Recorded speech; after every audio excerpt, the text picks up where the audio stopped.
Episode 116, Joel Fleischman Happy Hour Podcast. We have the leaders of the finance department. We have Jordan Carlton and Heather Peppler with us today, along with Joel. How we doing? Good. Good. Complain. Good. I guess, so to kick it off here. Happy Hour, people, 116. Crack, so cheers, crack it up everybody. here. Got an Oktoberfest handcrafted from Lakefront. Oh, truly. Jordan's slamming his Potosi varsity. So if you don't know about Potosi, but we're all right. right. Potosi Varsity, a beer made here in Wisconsin. All profits go to charity. The Varsity brand, I believe a portion of every beer can, I know that, a portion of every beer can sales goes to NIL deals To the for the collective. Badgers. Yeah. Because it's brand new this year, right? Mm-hmm. Mm-hmm. Well, cheers to a better football team. Literally, you're literally supporting the Badgers and giving some kid that has some sort of God-given talent, for some reason, we're giving him money to do that. There we go. I guess so to kick it off, why don't we start, Heather, Jordan, a little bit of background.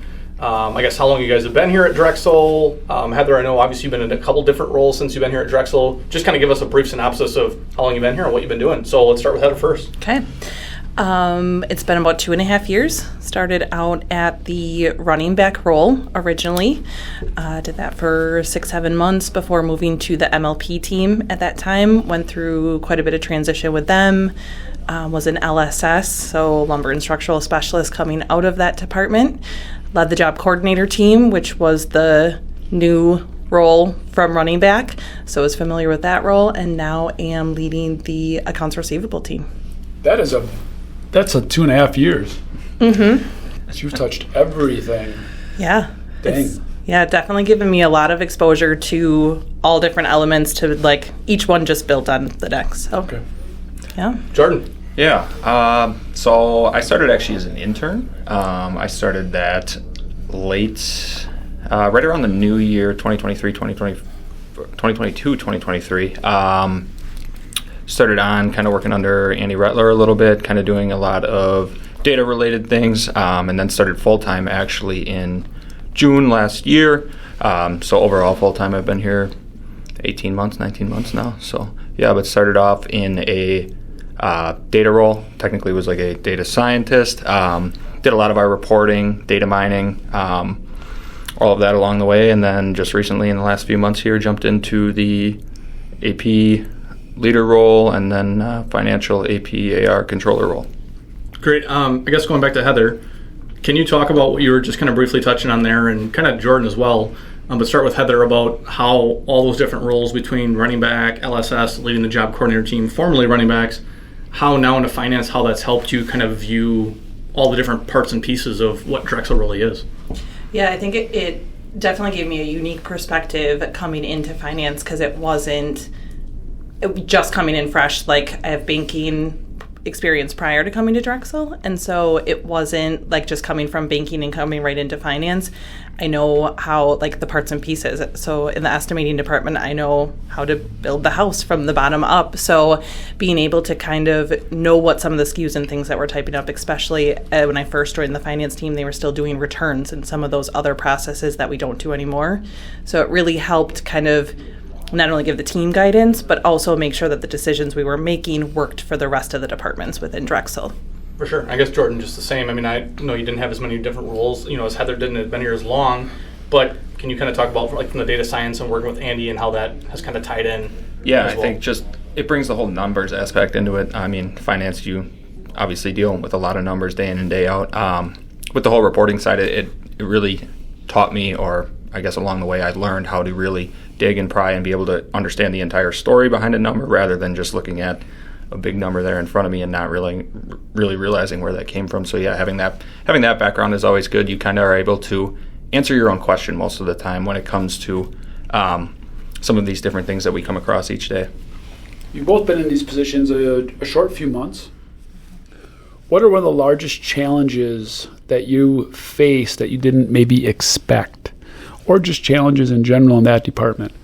And a reminder, let's take one step back before we answer that, to give people a vision of this job, right? So an accounts payable, how many, that means they're paying our invoices, right? So how many invoices, it's you, and then who else is on your team?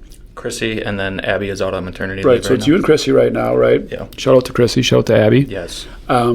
Been there a while in those positions, but how many do you pay a day, week, month? We do right around 1,500 a week. 1,500 invoices come in from Drexel a week Yeah. that you approve for payment and cut the check on. That seems like a lot, right, when you say it that way? Yeah. This elephant drinks a lot of water. And Heather, on your end, right, we all, not all of us, but we do about $400 million in sales. What does that equate to what you guys do? Like, what is that volume? What's coming in a day? We've got about 2,000 active accounts, so most of them are paying once, maybe twice a month tops. So we're looking at on a monthly basis, probably 3,000 to 4,000 payments. Yeah, because you have 2,000 active accounts and then retail onesie accounts. Yep, retail cash accounts, and then you get title company might be sending in some payments and things for accounts that we get in addition. So some of them will have 2 to 3 payments in a month. Oh, 2 to 3 payments per account, 2,000 builders overall. Yep. Also seems staggering. And you do that all with 4 people? 5 including myself. You can give them a shout out. Michelle, Renee, and then we have Steph and Sam, who are the newest members of our team. And then your duties also include collections, right? So you're just even learning that, Yes. which is a tricky thing. Yeah. I used to do collections, and my dad did solely, and it was it would just piss me off one day, and I'd just start calling people. I'd call them Sunday mornings. I'd call them 9 o'clock at night. I'd call them at 4 a.m. They owed us money. It's an industry where you didn't have to put a front door on. This isn't healthcare. This isn't groceries. I don't feel bad that you're not paying me. It's like, dude, pay me. You bought a door, right? Like, how did you not know you're going to have the money? And there's crises. We work through those, but 99% of the time, it's like, dude, just pay me. So how was that historically? I guess touching to that a little bit more, like when that first started, like, okay, we got people that aren't paying us. Like, how long did that take where it was like, we got to start getting on these people? Like, obviously, that could be a thing, right? Taking over a business or starting a business and things like that. But how long did that go, and where was it kind of divvied out to, like, my dad? He's running those, and then you're going to take these, and my dad, and then a little bit me. Sure. Craig was in Berlin. Every guy in their yard had if you ran your yard, you made the collections, which was, right, my mom was doing AR at the time, or Chris Ballard, Julie, Emily, through the years, and they'd be like, hey, this guy hasn't paid his bill this month. So I called him, and he didn't recall back, and then Albert would say, give it to me. My dad's went and picked up materials. He got handcuffed by a police once. For picking up materials? Just to go there and collect the money. I go to people's houses, you knock on their door, you go to the job site, bring the materials back, what you can. Whatever it took to make them pay. Felt a little mobbish. Yeah, and at what point do you... I think we have a more professional way now, but... For sure. A little different. At what point, though, with those situations, was it like, did you continue to work with them even though you had to go seek it out? Because, no, again... was it kind of like, we're done with you? Like, it's, looking back, we should have cut off more people. If they're running if they're robbing Paul to pay Peter, we call it, right? You're taking a down payment from Marcus's house to pay off Heather's house. That's a house of cards. It's going to fail. So, if anything, I would have cut people off earlier. You get salesy. Hey, give the guy a chance. He says next month he's going to clean it up. If there's a history there, they're just not a good businessman probably, or a good businesswoman, or a decent business to work with. So, I wish I would have been more ruthless probably back, and not ruthless, been more clear of the expectations when you set up an account, and that we can no longer sell to you because you aren't paying your bills, right? And builders used to, maybe they still do, get really personal, emotional about that, which is kind of hard to understand because it's like, dude, you owe us money. I don't know how many times I've told people, I'm not a bank. Right? And our interest on the account is 1.5% still. It is. Per month. Yep. So that's 18%. Right? So you're paying 18% on interest. So, dude, put it on your credit card and get rid of it. Right? Like, I know you have a credit card. I'm guessing not all of your 6 ones are maxed out. Make this go away. And if they are, we really need to have a talk. So it's kind of the squeakiest wheel gets grease first kind of approach, I guess. I'm not sure if that's the right way, but that's always worked for us. Yeah. I think that's kind of how we kind of Yeah. roll with it still. Be the loudest. Yeah. Now you'd be the loudest voice. And a lot of times we're the biggest bill on the job, so we want to get our money secured. Yeah. So what is that? I guess, and maybe we kind of touched on that just a little bit too. But you guys come into these roles with finance. Was there things that you're like, oh, I wish I would have known that prior, like coming in if I had a little bit more of a heads up, or and maybe Heather, with you being in different roles and kind of being intertwined, where there wasn't as many surprises to maybe Jordan? Is there anything that stuck out? You know, to it's a guys? non-boot camp role. Right. Right. Heather's going, So for those listening in that aren't from our company, boot camps mean that anyone that starts in our company goes through a boot camp. 4 to 12 weeks. You know, maybe a little different in manufacturing, where it's a repeatable process that we can get you up to speed much faster. But a lot of our jobs are a 4 to 12 week boot camp. You're off the grid. You're going through every process and procedure that's going to come up at your job before you start. So it's a way to really engage new team members and really buy into our culture by treating them right from day one and giving them the knowledge and experience they need before they hit live bullets. Way different than we used to be. We're a learning company now. Unfortunately, it's something I'm sure Heather and Jordan are working on. Is that a yes? Yes. Most likely. Yeah, their heads are nodding, but Yeah. hey, it's really, and Marcus does the development with Brock. We have 800 people. If there's not a boot camp, that should be a red flag. So again, back to your question of what didn't you know coming in, and maybe that was a loaded question, being the developer of like, right? Slip it like that. It's like a trap door right there. Like walk right into it, buddy. Yep. So go ahead, I'll let him answer the question. Yeah. I think coming into the role, just for me personally, it was knowing that I had that banking experience, so kind of that finance experience prior to Drexel. It's a whole different ballgame. Like it's completely different than banking. So I think that was my biggest surprise coming in, is just how different things look. I mean, credits and debits are even opposite of what it is in banking. So I think just for me coming in thinking I had that experience, it's still a whole new. Yeah, I think we've had a lot of bankers here fail. They come in with banking, and I'm like, banking, good, you're good. But this is a project management, accounting, a very detailed, it's not very computer-based as much as you think. Now it's on the computer staring at it, but you still need to do actual math. And kind of and you have to have like conceptually understand it. So it's different. Yeah, not as transactional as it is in banking. Yeah, not as black as white. Yeah. There's some gray, which is hard to explain on the pod, but there's gray. There shouldn't be, so we need to clean that up too, but there is. Yeah. Yeah, I would say, I mean, for me, like, obviously, numbers have kind of been a passion of mine my whole life, but numbers are only half the part of finance. Like, there's the actual finance part of it. So all of that's been... Explain what finance part means, right? Yeah, like the actual, I guess, like, you know, with me, like, AP, I never did anything related to that at all. So dealing with vendors, invoices coming in from vendors, realizing what needs to be paid, how we even set up vendors, really, when you strip it down to the basics, like all of the tax-exempt forms that go behind it, your credit apps, all of that stuff, that was so new to me in this. So, like, learning all of the reasons why, what we have to look for, the information we have to get, like, truly understanding. I'm still learning that, but I feel like I have a better grasp of it now. But, like, that was so new to me in this aspect where, like, you know, when I at least thought of finance, like coming out of college, all of that, it was just like, oh, it's numbers and dollars, right? And that's truly not. That's just scratching the surface. That's just part of it. Yeah, I mean, what's a discount? What's a prompt pay discount? Right. Because a prompt pay discount is not a discount. Prompt pay means if you pay before, which thus is not a discount. But then what happens if you don't pay your discount? Where does the interest go? But the interest isn't on tax.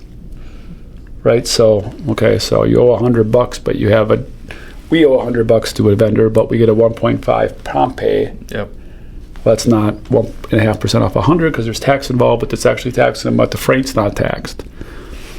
Yeah. What state are they in? Yeah. There's so many different things that you just don't know until you actually start doing it and getting into it. Digging into it. Yeah. So talking about like history, you were talking about obviously, your mom taking care of AR, the collections piece, Chris Ballard being involved with us as we are continuing to grow.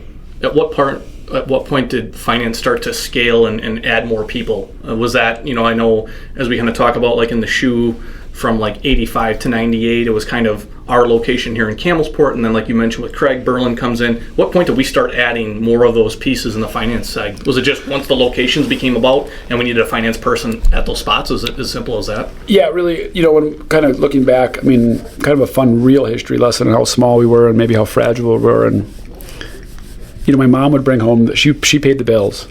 So she would, and she had, my mom's awesome. She's probably not a math savant by any means. And again, she's never done payables at any company, right? This is 85. She's raising 3 kids, working full time. She'd bring it home and cry. She'd have that little calculator and she'd be running it and it'd be 3 cents off. And my dad would be like, let it go. And she couldn't. But she's like, if 3 cents is off, that means something's way off. So God bless her for that. And it was all non-computer based. It was all done on a ledger. And it really, was interesting. My dad was probably maybe riskier and crazier than me. People maybe don't know that. They're like, well, Joel's the wild one, right? Like Dad's risk adverse.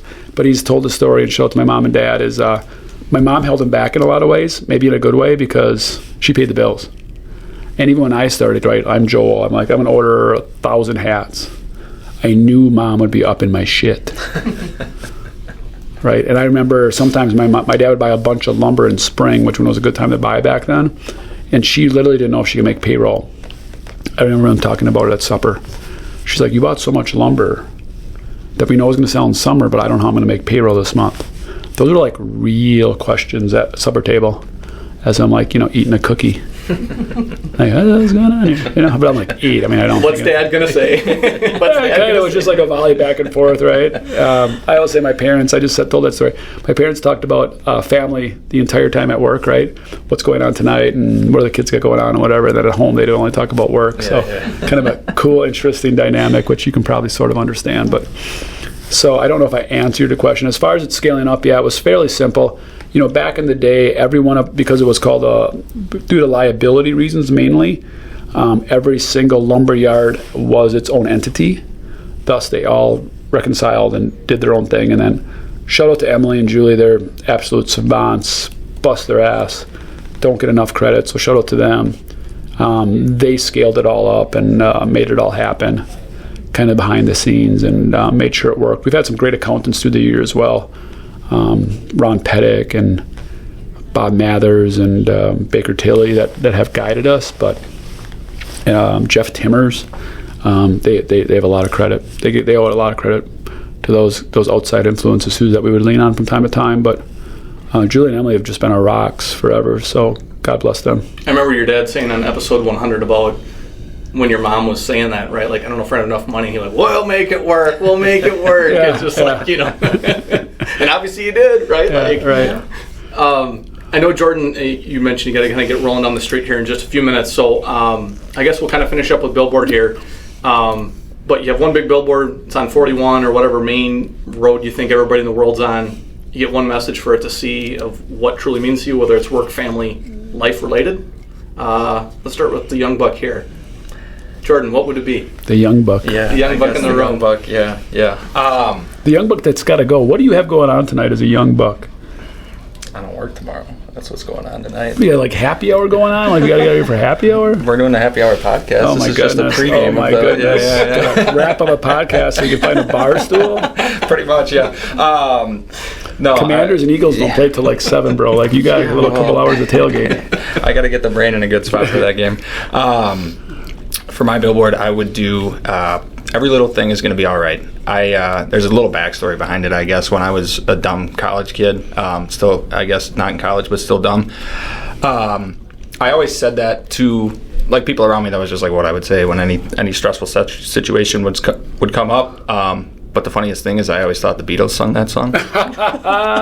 Shout out to Bob Marley. But yeah, I really, at the end of the day, like that's kind of my mindset, how I treat everything, as difficult as a situation or issue we might have in front of us. Like at the end of the day, family's healthy, I'm healthy, everybody's good around me, everything's gonna be all right.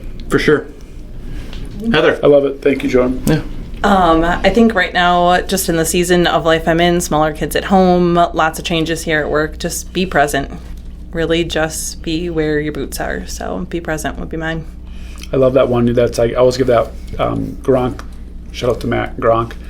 He taught me that one. So that one's one of my favorite as well. Just be where your feet are, right? That's all you could do sometimes. Which goes back to everything's going to be all right anyway. So Right. Yeah. Awesome. Well, that's 116. Appreciate you guys joining. We'll have you back, I'm sure, at some point. But that's 116. Any last thoughts? Man, it flew. Yeah. That flew Yeah. like the wind. Yeah.